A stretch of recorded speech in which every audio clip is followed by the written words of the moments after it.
he's going to get upvotes and get rewarded for this stream almost immediately. Mm-hmm. Yes. The beautiful thing about the Hive blockchain, right? So, Mhm. yeah, ladies and gentlemen, it's Crypto Mondays, and there's a whole bunch of people here. Blaine's not here. Why isn't Blaine here? Blaine's doing something. He's having a celebration with his wife, so we're not going to bug him. We're not going to call him out. But you know what? He told me that, and I said Good today, for him. let's have a roundtable discussion. And Eliana was just like, okay. Okay. I'm like, yeah, Sure. let's do it. So Okay, let's go. So we decided to throw the link out for CTP. Anyone that wanted to join, there was no pressure. It was totally impromptu. But the whole idea tonight was just to have discussions, and hang out with each other, see if we can help each other, see if we have any questions on building businesses online, blockchain, crypto, gaming, whatever. There's no agenda. I don't have an agenda. But we had a new member of CTP join the chat. She's here. She doesn't have a video camera up, but she's here, and she's brand new. And Daphne, so we got to give Daphne a round of applause for stepping up, and very welcome to Thank the. you. No pressure though. Now you're don't worry. There's Of course not. yeah, so I was just throwing it out there. Let's talk shop. I don't know if we have anything we want to ask, or we have any questions, or we want to discuss something, or we can just talk about whatever you guys want to talk about. So, hello, Kimberly. Welcome to the stream. Cool. So, hi, John. Sorry, I'm saying hi to everybody in chat and everything. So, hi. Hello. Yes. Welcome to the jungle. Welcome to the show. I always wanted to do that when I was in junior high. My high school would always, how they play a song right before the morning announcements. And back then, it was just the actual cassette tape, and I wanted to go switch it out one day for Welcome to the Jungle. Perfect. But I never did. I should have, but I never did. Perfect. So yeah, actually, Daphne was kind of just mentioning before we went live about how she's getting started in building businesses online, and everything we talk in CTP, we're always like, hey, let's go blog, and she's kind of like, oh, well, I'm not there yet. Totally fine. And what everyone kind of agreed on was the best way to get started, especially if you're listening to this, because building businesses online was really hard in the past. Building businesses and brands online now on the blockchain, to me, is a lot easier. And the best way to do that, I think, for plugging in is just making comments. Like, just, follow the Chris model of just making comments all the time. Follow the Jay Fang model, if you guys are familiar with Jay Fang on Hive. Just make comments. You don't have to feel that, you got to write a Pulitzer Prize winning article every single day. You don't got to do that. And I think that's what scares a lot of people, is they go, okay, well, I know I need to create something. I need to be building my brand online. I need to be producing content, but what do I write about? Yeah, So- especially when you don't have a very exciting life and you live in the middle of nowhere, Texas. Literally the middle of nowhere, Texas. It could be worse. I live in the middle of nowhere, Canada. So, at least you have warm weather. So there you go. Yeah, and this is after coming from Phoenix, Arizona, though, too. Yeah. Believe me, I'd rather be in Phoenix.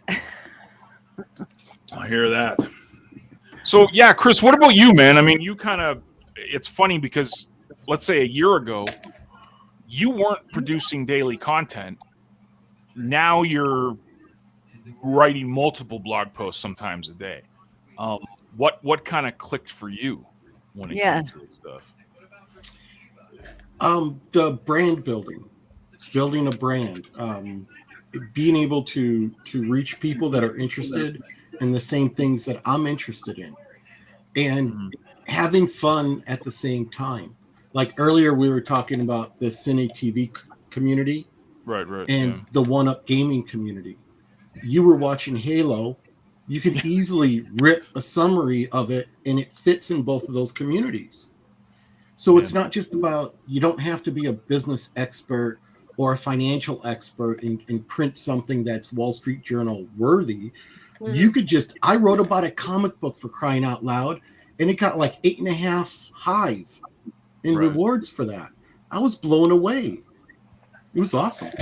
And Hive is like over $1 right now, and I'm not saying, like, I'm not trying to put price on it, right? Because you know me, I'm not like, oh, price of crypto. It's not always that. nice. Sometimes It's to nice. check It's it nice out. when it bumps, but that's still $8, right? Give or take. Let's say that's $8 for you, and it wasn't like me giving you an upvote doesn't cost me any money at all. In fact, I actually make money when I upvote you. So if my upvote is worth $2, you get $1 and I get $1. So there's an incentive to find a passion, find whatever you like talking about on Hive, and plug in right in. Like you said, a comic book. Like I could have easily spent an entire day today talking about that Halo show I watched the other night. Totally. And there's communities for it. And I think when people see that, they'll tap right into this and they'll be like, damn, this is exciting stuff. So Kimberly said in the comments, lurk, vote, comment. Lurk. I like that. That's actually a really good one. That's actually pretty good. Lurk, vote, and comment. Yeah. Actually, that's what I'm trying to even do. Because one thing is that I watched 2 films today, and I decided that I wanted to make something like a recap about it. So Right. that would be nice if I'm Well, able I mean, to make like 2 recaps.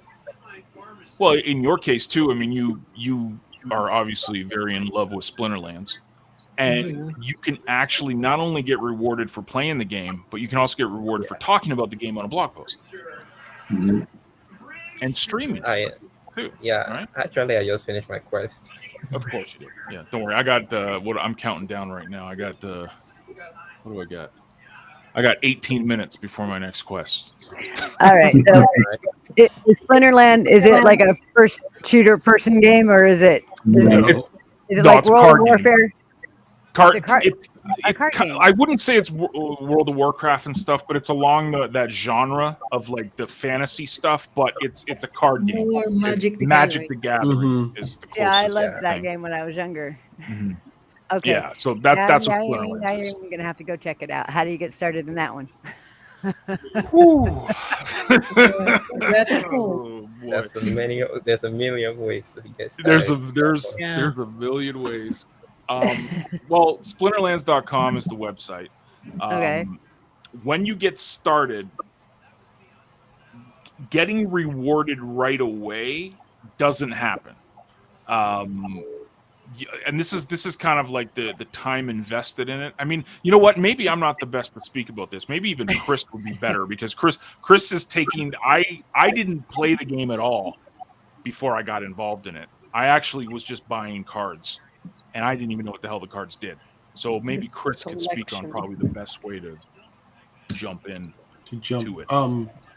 So when I jumped into Splinterlands, I asked John for a link. John gave me a link, and I ended up accidentally creating a completely new Hive account. Yes.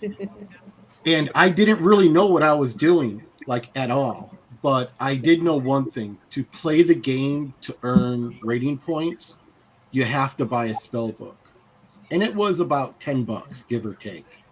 So I bought the spell book, and as I'm playing, I'm realizing my cards aren't quite cutting it. And John, really, I was on one of his podcasts, and he delegated 2 cards to me. Myler Crowley Right. and Mustang Unicorn. And today, for the first time, I actually owe you some deck for those. Nice. Yeah, seriously. It took me a long time to work my way up, but those 2 cards really taught me that the cards that you have in your deck really will determine whether or not you're successful. So then I started buying cards, and then of course the booster pack came out and I started buying some of those. But I don't spend a lot of money on the game. Maybe $10 or $15 a month at that. Yeah. You know, the rest is earned. And I earn blogging and doing videos about the game as well. So once you start playing, you have something to talk about immediately right away, and you can start earning even though the game costs you a little bit of money. It's still cheaper It than a started, video right. game on a PS4. Oh, Yeah. plus you own your assets. So the cards that you buy, you own those cards. They're yours forever. So it's not like you're throwing money away. It's They're kind of NFTs, right? yeah, they're NFTs. So it's like an electronic version of a collectible card. Hmm. Hmm. Yeah, it's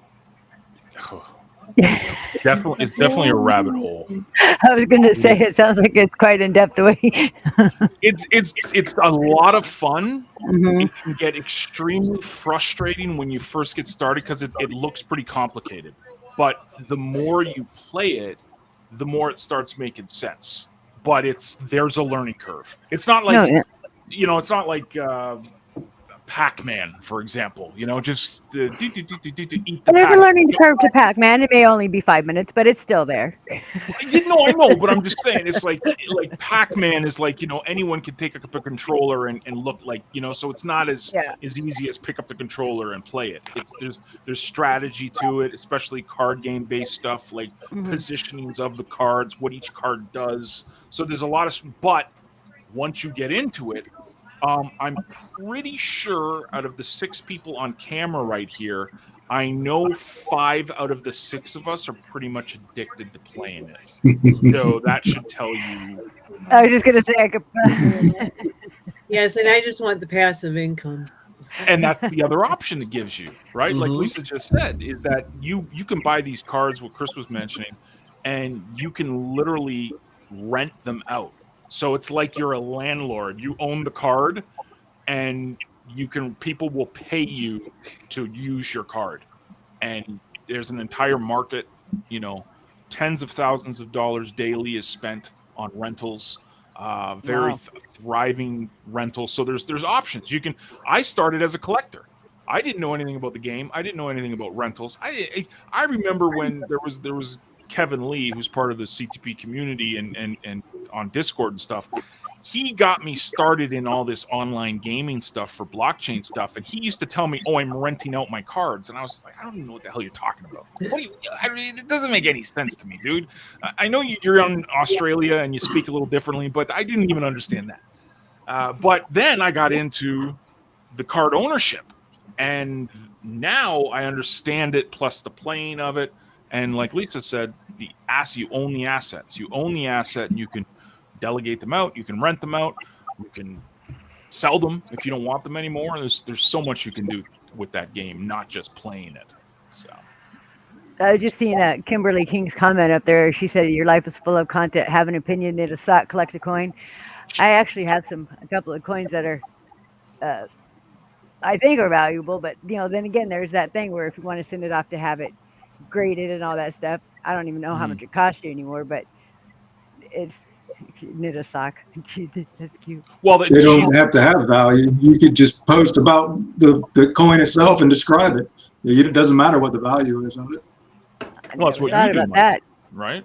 I mean, I Mike takes do all the pictures of his time. I coins. post my silver posts all the time. Oh, I never thought about that. Yeah, I've got. I don't know if this was just one coin collector's opinion on the internet or on YouTube, but he said that a dime was a certain dime. It was like a 1980 something that there's something. It wasn't a misprint or anything. It's just I'd have to dig it out. But anyway, if you had one of these particular dimes in almost mint condition, it's pretty valuable. And I think I actually had that same dime he was talking about. And then it's Go dig. I was gonna take pictures, send it to him and all that. And of course, I got frustrated because it seems like everything I try just kind of fizzles out. So I was just like, it ain't gonna work anyway. But have you heard of anything about a certain dime that There's several years of misstrikes, of die errors, of oh no, this one was different- something about I don't think privy ahead. marks, mint marks. There's all kind of different things throughout several different years that make specific coins very valuable if you have them, especially if they're in mint condition. There's like books on it that Oh, yeah. go through all kinds of the different ones that are worth higher value. But the chances of getting one is very low, and if you do, you're probably going to pay a premium for it. Oh no.